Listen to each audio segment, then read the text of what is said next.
श्री स्वामी समर्थ. तुम्हा सर्वांचं आपल्या यूट्यूब चॅनलमध्ये मनापासून स्वागत आहे. आज मला तुमच्यासोबत शेअर करायचं आहे. काल मी जसं गुरुचरित्र पारायणाचा अनुभव शेअर केला, तसंच आज मला आमची जी कुलदेवी आहे रेणुका माता, त्या देवीचा अनुभव तुमच्यासोबत शेअर करायचा आहे, की जो माझ्या आयुष्यातील सगळ्यात मोठा अनुभव आहे. याचा अर्थ असं म्हणजे असं होतं ह्या अनुभवातून, की देव आपल्याला भेटून जातो. पण देव कोणत्या रूपात येईल हेही सांगता येत नाही. देव आपल्या जवळ आला हेही आपल्याला कळत नाही. तसंच काहीतरी माझ्यासोबत घडलं होतं. आमच्या घरामध्ये जो रेणुका मातेचा तांदळा आहे, सर्वांना माहिती आहे तो माझ्या बाळाच्या नवसाचा आहे. असंच म्हणजे तो तांदळा आमच्या घरात कसा आला, माझ्या सासूबाई आहेत त्यांच्या घरी तो तांदूळा आहे आणि तिथे असं सहज मी बसले होते. त्या मला सांगत होत्या, की आमच्या इथे एका बाईला ही देवी प्रसन्न झाली म्हणे, त्यांचं काम झालंय. मीही आणि तेव्हा नेमकीच माझं जे दुसरं मिसकॅरेज आहे ते झालं होतं आणि मी खूप टेन्शनमध्ये होते, की बाबा मला कुठेच मार्ग मिळत नव्हता. एवढी सेवा करूनही कुठेच मला फळ भेटत नव्हतं. अक्षरशः असं सेवा करायचंही मन होत नव्हतं. असं माझ्यासोबत झालं होतं आणि मी तिथे बसलेली. त्या मला सांगतायत. मी तिथं सहज बोलून गेली, की "आई तू लेकरूवाळी आई आहेस. जर मला माझं बाळ दिलंस तू आणि मला तू बाळ देती पण आहे, पण ते बाळ माझ्या हातात येऊ दे." कारण की माझे बाळ टिकत नव्हते म्हणजे मिसकॅरेज होऊन जात होते. तर माझं बाळ माझ्या हातात येऊ दे. मी तुझा जो हा तांदळा आहे, तो आमच्या घरात स्थापन करेल. असं मी देवीला तिथे नवस केला आणि घरी आले. त्यानंतर मला प्रेग्नन्सी राहिली आणि आमचं आता बाळ झाल्यानंतर माझं बाळ 3 महिन्याचं असताना आमचं माहूरगडला जाणं झालं. तर माहूरगडला जाणं झालं आणि आता 3 महिन्याच्या बाळाला घेऊन माहूरगडला जाणं हे अतिशय अवघड गोष्ट होती. कारण की बाळ छोटं आहे, खूप रडतं हे सगळ्यांना माहिती आहे. तरी आम्ही आईचा जो तांदळा आहे तो घरी आणण्यासाठी गेलो. जो आपण पाषाण बाण म्हणतो, तो आणण्यासाठी गेलो आम्ही तिथे. तिथे गेलो. आईचा जो मेन गाभारा आहे, तिथे आपल्याला रांगेमध्ये लागतात आपण.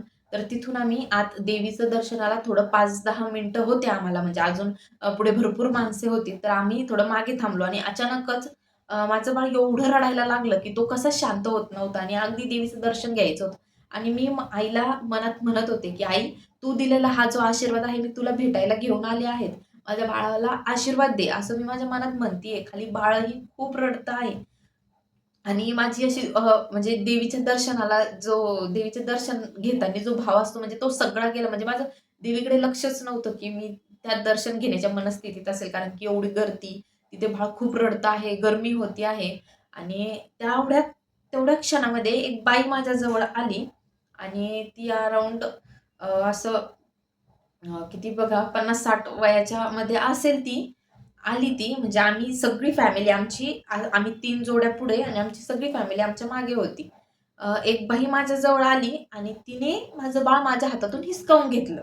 आता तुम्ही विचार करा, आपलं बाळ कोणी अनोळखी व्यक्ती हिसकावून घेते आहे.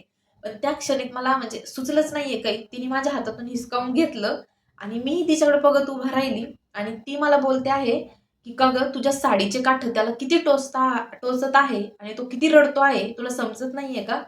ती मला अशी बोलते आणि मी मनात एकच म्हणजे मी ब्लँक एकच विचार करते, बाबा ही बाई कोण आहे आणि माझ्या बाळाला का घेतलं हिने?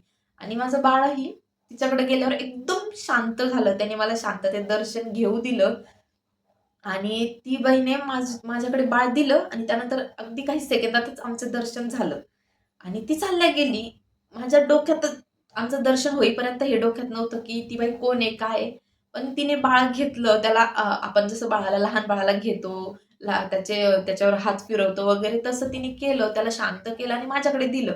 आमची सगळी फॅमिली ते पाहत होती. माझे मिस्टरही ते पाहत होते आणि ती गेली. त्यानंतर आमचे दर्शन झाले आणि आपण कुलदेवीला जाताना आपण कुलाचार करतो. आपले देव घरचे भेटायला नेतो. तर कुलाचाराची जी ओटी वगैरे होती, माझ्या हातात बाळ असल्यामुळे मी गायत्रीला दिलेली होती, की बाबा तू ओटी भर म्हणून. कारण की तेही लग्नानंतर पहिल्यांदाच तिथे जाणार होते. आम्ही जे कुलदेवीचे 11 अलंकार असतात, नैवेद्य वगैरे ते सगळं घेऊन गेले मी तिथे आणि तिने काय केलं, तो जो आपला कुलदेवीचा टाक असतो रेणुका मातेचा, तो त्या ओटीवरती ठेवला आणि तिने ती ओटी देऊन टाकली त्या गुरुजींना आणि त्या गुरुजींनी ती ओटी घेऊन रेणुका मातेच्या समोर ठेवली. आता आमचा टाकही त्यामध्ये गेला. आम्ही दर्शन घेऊन बाहेर आलो आणि तिला मी विचारलं, म्हटलं देवीचा टाक. तिच्यानंतर लक्षात आलं, की आपण टाकही तिथेच सोडून आलोय म्हणून. जिथे रेणुका मातेची मूळ तांदळा आहे, तिथे तो टाक होता. आणि मग आमच्या लक्षात आलं, माझे मिस्टर परत गेले. त्या गुरुजींशी बोलले म्हणे, की आमचा जो टाक आहे, तो त्या देवीजवळ राहिला आहे. तर तेही शॉक झाले, की बाबा आता एवढ्या तिथे ओट्या येतात. आता ह्या ओट्यामध्ये तुमचा टाक कुठे शोधायचा?